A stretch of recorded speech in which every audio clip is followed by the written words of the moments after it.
Hello, my name is Mary Kane. I'm from the Elphinstone Institute of the University of Aberdeen. Today, I want to talk to you about the validity and ethics of mediating revelatory moments in family narratives. Tony Adams, in his journal article, Autoethnography and Family Research, says autoethnography is a nuanced way to gain insight about how family members think, act, and navigate their social worlds. When describing personal narrative, Dolby Stahl describes storytelling as a performance where the teller's own response leads the listener to a shared emotion. And it's this emotional connection to my contributors' stories I want to share with you. In my fieldwork, I've been interviewing grandmothers, and occasionally I witness a sudden, intense expression of feeling, something that stops them in their tracks. The family research professor, Fareen Parves, calls these revelationary moments. In her article, Ethnographic Depth and the Role of Emotions, she says, elements in a personal narrative can create such dissonance that for both ethnographer and contributor, the flow of the interview is interrupted. The material sits uncomfortably, she says, because it hasn't yet found a place to be. There were some of my contributors whose revelationary moments stopped our interviews, just as Parves described. My contributors and I were all born in a time after the Second World War in Anglo countries. We had surprisingly similar education and were part of the same cultural groups, state schools, Girl Guides, Sunday school. We all became part of the 1970s female working world of nurses, teachers, office workers, and housewives. I've known some of my contributors for several decades. We all have deep family connections, having been daughters and mothers as well as grandmothers. The revelatory moments reminded me of the creative solutions I've contrived for my own family under the alias Grandma Faraway. I've found that making children's picture books can sensitively encapsulate thorny topics. And according to Anne Creaney, in a world of varied media, the illustrated children's book is still a valued part of our cultural understanding. And certainly reading to grandchildren is still a familiar grandmother experience. I could see that 3 particular moments from my contributors would suit this picture book format.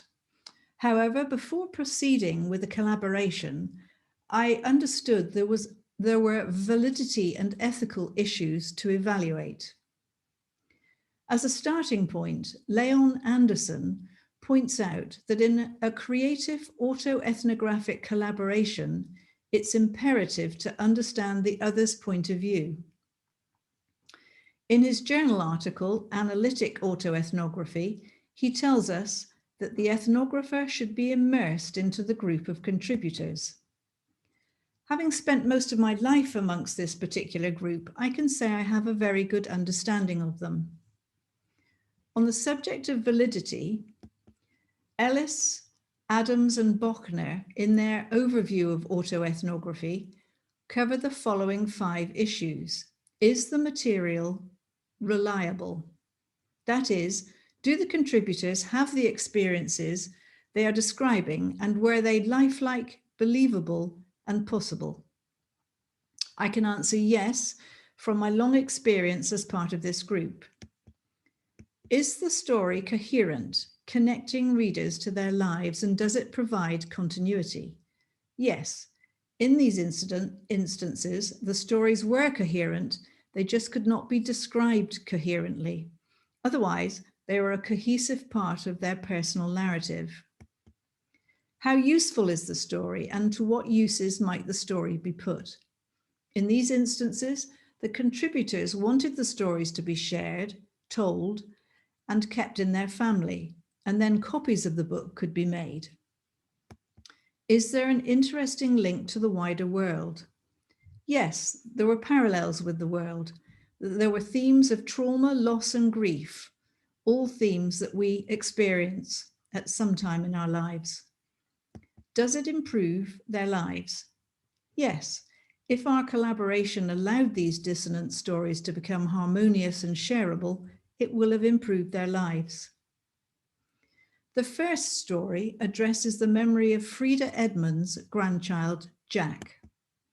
Jack was born with complex issues and died when he was 2, shortly before our interview. She wanted Jack's story to be told to his sibling. Frida's nickname for Jack was Little Lamb Chop.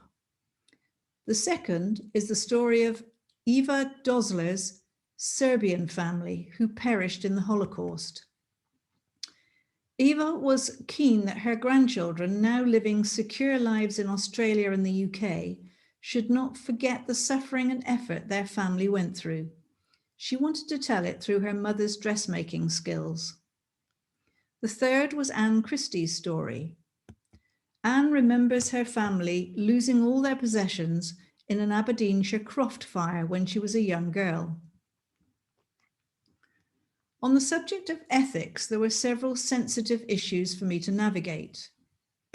The first was that, as Parves hypothesizes, although shared revelatory moments provide ethnographic depth, there may be unintended consequences from the sharing of this deeply personal information. Now, the very basic rule of ethnology is to do no harm, so I understand when unresolved memories are revealed, psychological discomfort needs to be avoided. Adams says, these exposed moments can increase intimacy for the ethnographer, which deepens their understanding of the situation, but at these points the contributor can be vulnerable. I would need to bear this in mind during the process. Adams also flags up the following 4 ethical issues. There could be a tendency for the ethnographer to romanticize the contributor. By altering the tone of the information, the ethnographer could be seen to be betraying the contributor. Some contributors may not have the capacity or literary tools to challenge the narrative privilege of the ethnographer. The real characters of the story may not be able to respond. These points were less straightforward for me to answer. They had to be kept in mind throughout the process of collaboration and addressed as the project developed. I decided to go ahead. The subsequent collaborations were different with all 3 contributors. Frida left it to me to collate her memories of her mornings with Jack. I had to construct a story from her short diary entries. In this case, I did feel I had narrative privilege to consider. I made Jack, as Little Lamb Chop, write his own story. Eva had a clearer idea of the way to proceed. She gave me plenty to work with and was able to control and edit me. I made her the author and myself as illustrator. The narrative privilege stayed with her. Anne's story was more elusive. She was very young when her family home burned down. So for her, I wrote a children's story about a character called Little Flame who jumped out of the fireplace and accidentally caused the fire. I was careful not to over-romanticize the catastrophe and included the one tangible object and memory Anne still had from that time, a wire toasting fork that her father had unexpectedly made so the family were able to enjoy toast again. With these varying levels of supervision from the contributors, I was able to produce picture books that they now all have for their personal use. In all 3 of the stories, I'm confident I made valid and ethical decisions.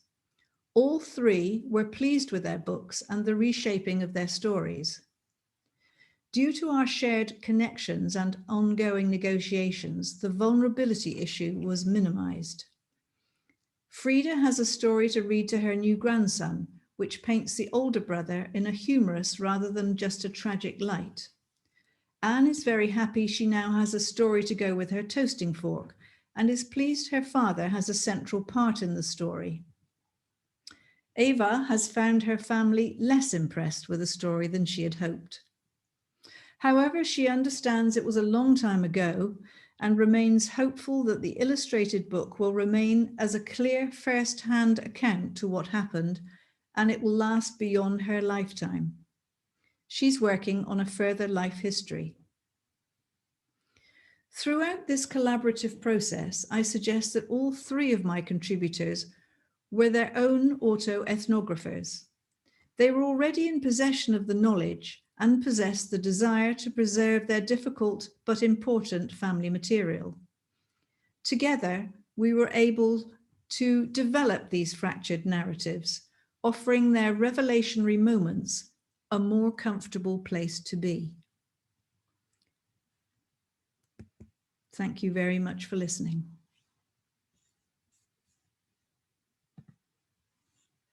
Thank you. Goodbye.